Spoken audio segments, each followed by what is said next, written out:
Welcome to this week's campaign catch up. I'm Dan Andros, joined today by CBN chief political analyst David Brody. David, our first chance to react here on this segment to the debate, which happened the other night. And it was really interesting because, I mean, a lot of people, first of all, I want to get, before we even go into the details on it, winner or loser, who won, who lost, what's your major takeaway there?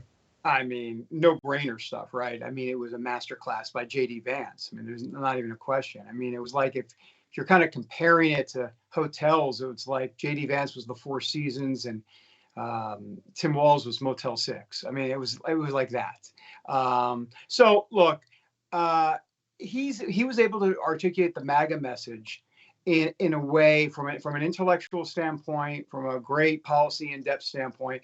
And I think most of all, Dan, he was able to take away this idea that's out there that J.D. Vance is somehow weird, you know, the childless cat lady stuff and all that. I mean, did you see weird on stage? I didn't see anything weird at all. He seemed very, not only normal, like more than normal, like as in like really relaxed. I mean, can I get his debating skills for like 1 minute of my life? I'll take it.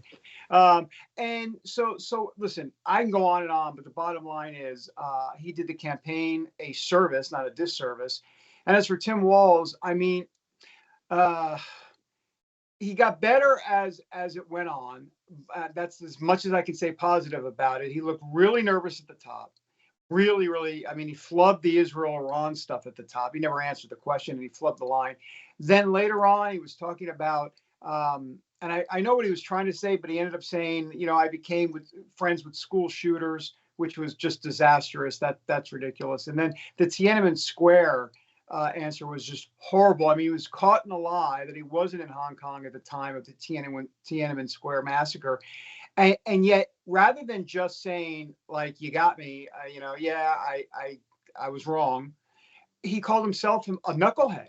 And then he talked about, I get caught up in the rhetoric. I mean, it's like literally, it was like the worst possible way to say that you're a liar. The whole thing, and then the debate moderators were horrible, just horrible. I mean, David Muir was bad, but Margaret Brennan and Nora O'Donnell were pretty bad too. Margaret Brennan especially, and we can get into that here in a second. I've got a lot more to say about that. Yeah, for sure. And I mean, I thought J.D. Vance definitely had a command of the issues. That was one thing. I will say it felt like more of a debate that we'd seen in years past, right? Like Obama Romney, or Bush Kerry.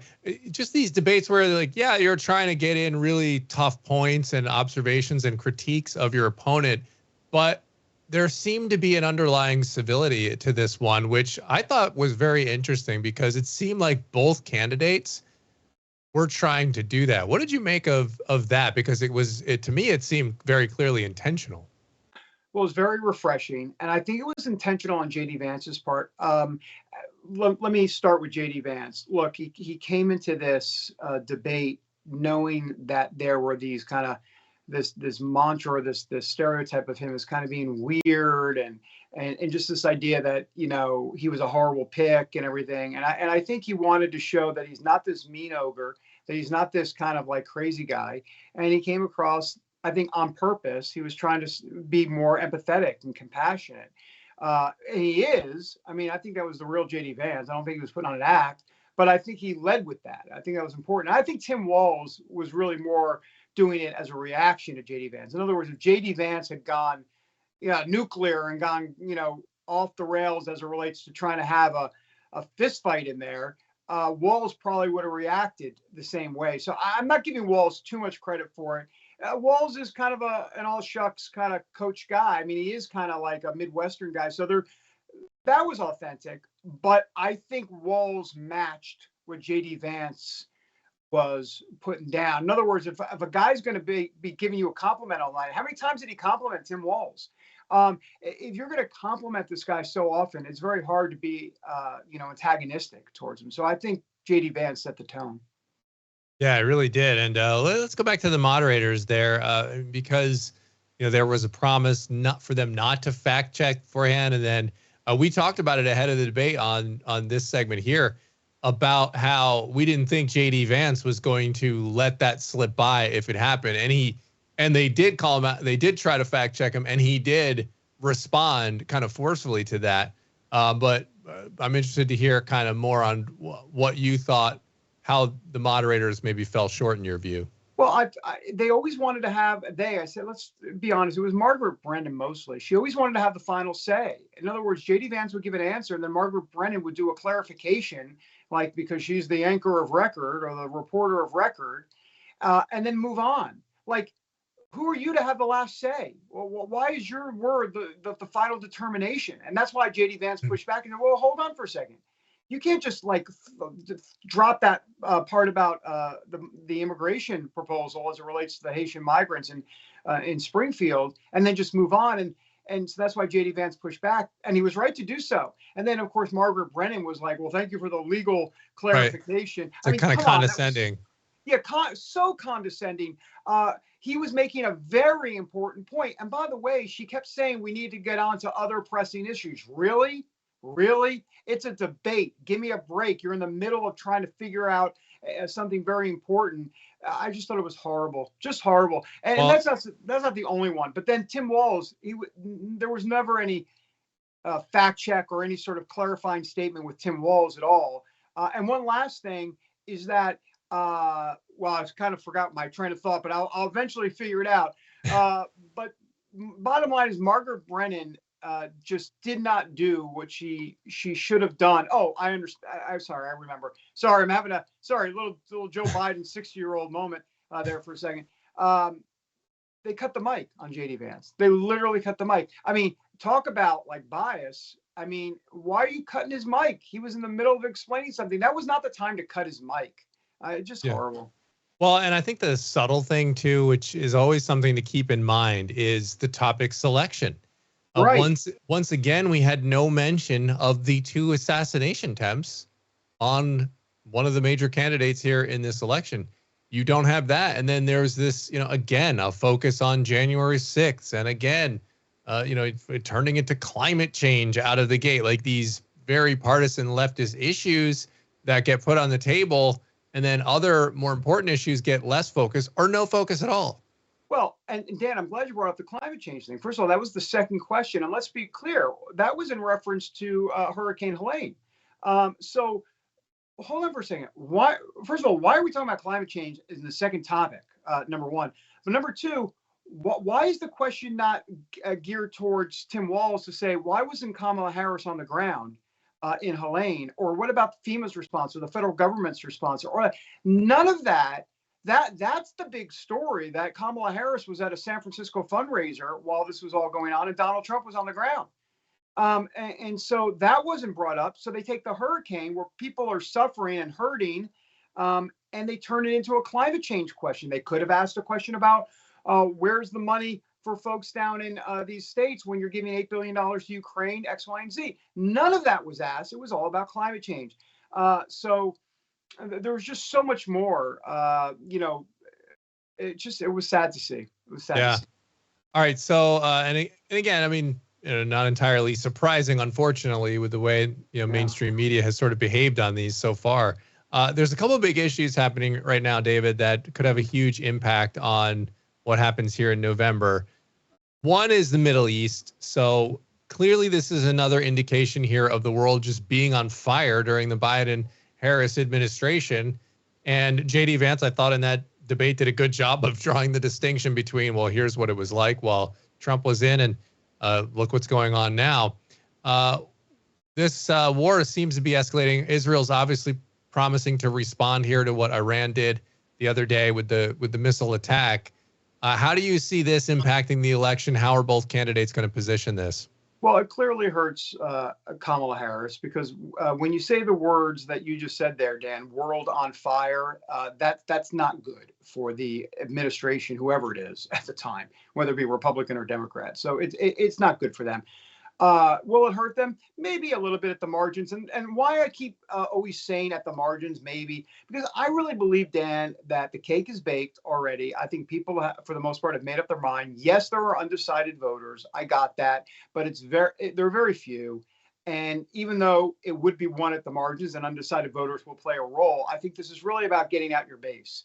And I think that's the most important thing. And if you look inside the numbers, and we can talk about it in a second, but well, I might as well just quickly do it now. But if you look inside the numbers, Kamala Harris, and I've been saying this for a couple months now, Dan, she is underperforming in every subset group that she needs. I mean, Jewish voters, she's down compared to Biden. Black voters, Hispanic voters. I mean, you just go down the list. She is not there. So what's weird about all of this polling and why there might be a Trump landslide on November 5th is because all of the state polls and the national polls showed as a close race.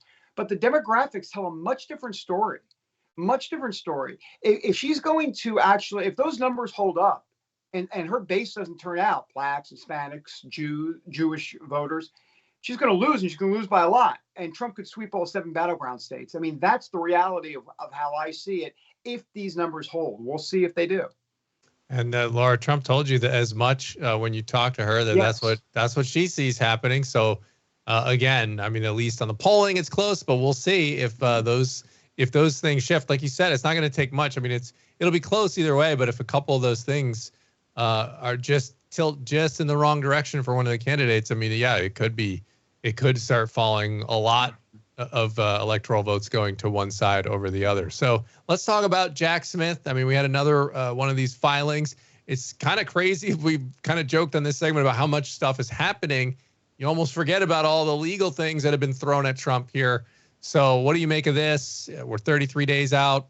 What's the impact here on that? Nothing with January 6th has hurt Donald Trump. Nothing. He's the nominee of the Republican Party, and he very well could win the election. They've not been able to sink him on it. They wanted to. They had a whole J6 committee, Dan, on this. I mean, we talked about this ad nauseum. What's new here?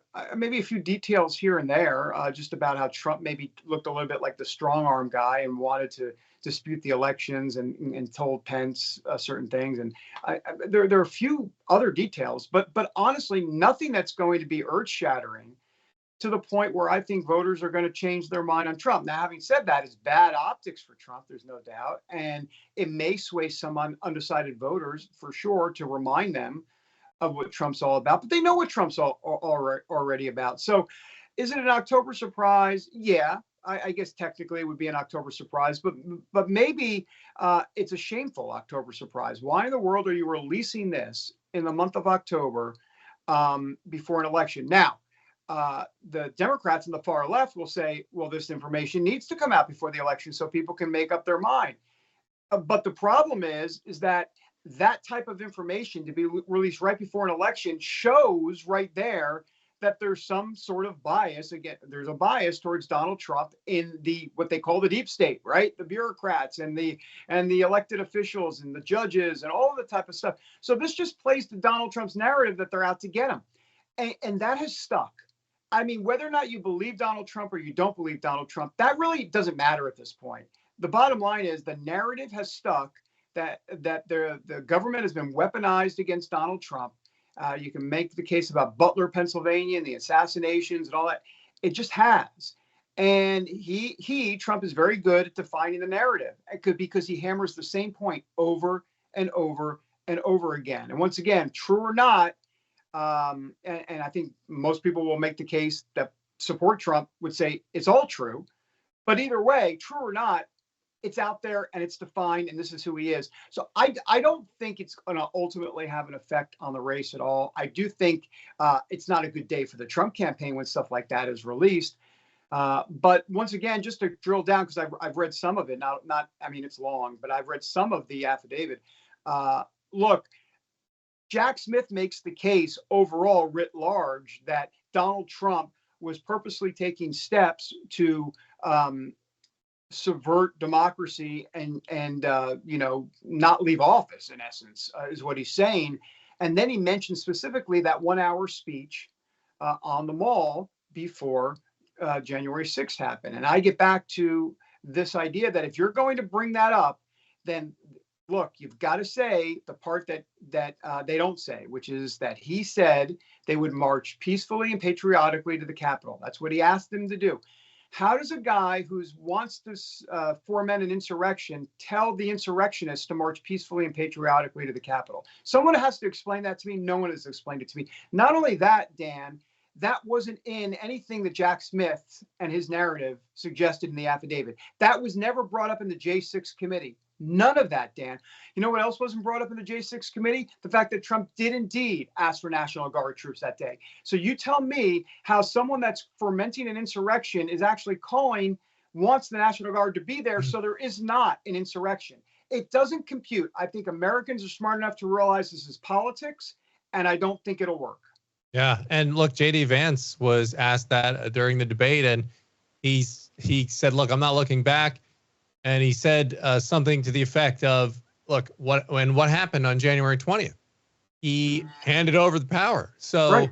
I mean, it's hard to, if he was really trying to do an insurrection, it seems to me that maybe he would have kept doing that all the way through January 20th and then not left, or at least not peacefully left, but that he did. So, I mean, it seems like he was, from that point of view, you could argue that he was just simply trying to exhaust all of the legal options and avenues to challenge some of these results, whether you agree with that or not.